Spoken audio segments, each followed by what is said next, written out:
रहमतुल्लाहि व बरकातुहू। नाज़रीन, मेरा नाम मोहम्मद सुहेब नदवी और आज मैं आपके सामने एक बहुत ही अहम वीडियो लेकर आया हूँ। ये वीडियो उन हज़रात के लिए अहम होने वाली है जो कुरान पढ़ना चाहते हैं, सीखना चाहते हैं, लेकिन चूँकि मसरूफ़ियत बहुत है या उम्र ज़्यादा होने की बिना पर उनको किसी के पास पढ़ने जाते में शर्म आती है।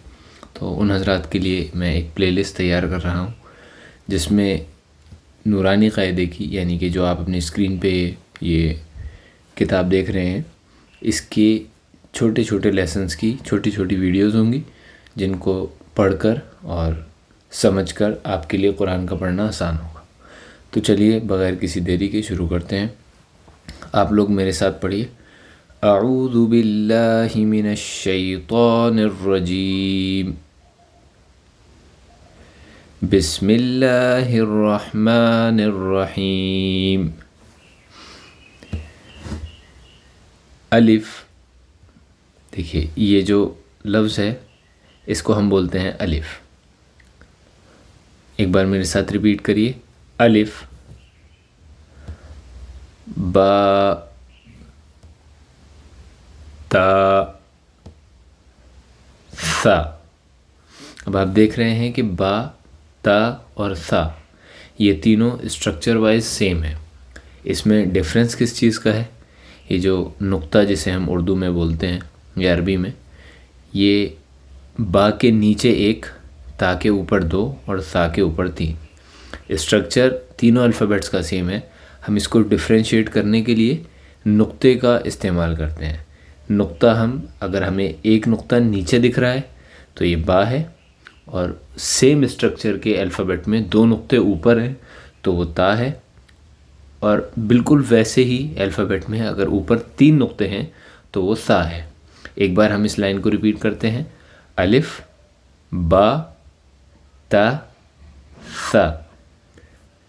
अपनी ज़बान को दोनों दांतों के बीच में रख के बोलिए सा। It's very easy and simple, सा। ओके, चलिए अब नेक्स्ट लाइन पे आते हैं। देखिए, जीम, बोलिए एक बार। जीम, हा, खा। देखिए अगेन यहाँ पे भी वही चीज़ हो रही है। तीन सेम स्ट्रक्चर के अल्फ़ाबेट्स हैं जिनको डिफ्रेंशिएट करने के लिए हम नुक्ते का इस्तेमाल करते हैं, यानी कि एक डॉट का इस्तेमाल करते हैं।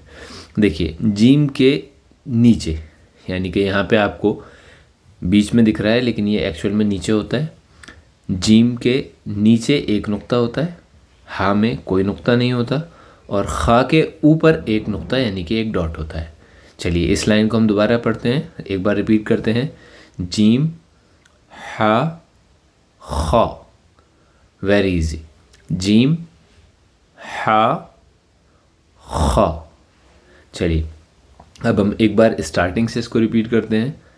अलिफ, बा, ता, सा। जीम, हा, खा।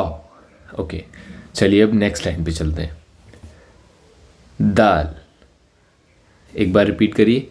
दाल, दाल, दाल, दाल। देखिए यहाँ पे भी सेम स्ट्रक्चर के दो अल्फ़ाबेट्स हैं, दिखने में बिल्कुल सेम, लेकिन डिफरेंस किस चीज़ का है? वो है एक नुक्ता, छोटा सा डॉट। दाल के ऊपर कोई डॉट नहीं होता, दाल के ऊपर एक डॉट यानी कि एक नुक्ता होता है। चलिए एक बार फिर से इन दोनों अल्फ़ाबेट्स को पढ़ते हैं। दाल, दाल। चलिए, रा, दिस वन इज रा। से इट अगेन, रा, रा। द नेक्स्ट वन इज जा। देखिए, रा के ऊपर कोई नुक्ता नहीं होता, यानी कि कोई डॉट नहीं होता। जा के ऊपर एक डॉट होता है। रा, जा, रा, जा। बहुत सारे लोगों को जा और जाल की साउंड में कन्फ्यूज़न होता है, तो चलिए इसको क्लियर करते हैं। जाल, जैसे मैंने आपको सा की का प्रोनाउंसिएशन बताया था, सा की साउंड कैसे निकलती है? दोनों दांतों के बीच में अपनी ज़बान को रखकर हम जब सा बोलते हैं तो ये बिल्कुल परफेक्ट और एग्जैक्ट साउंड निकलती है सा की। सेम रूल अप्लाई होता है जाल में। जब हम अपनी ज़बान को दोनों दांतों के बीच में रख के बोलते हैं ज़ाल, तो ये बिल्कुल परफेक्ट और एग्जैक्ट साउंड होती है ज़ाल की।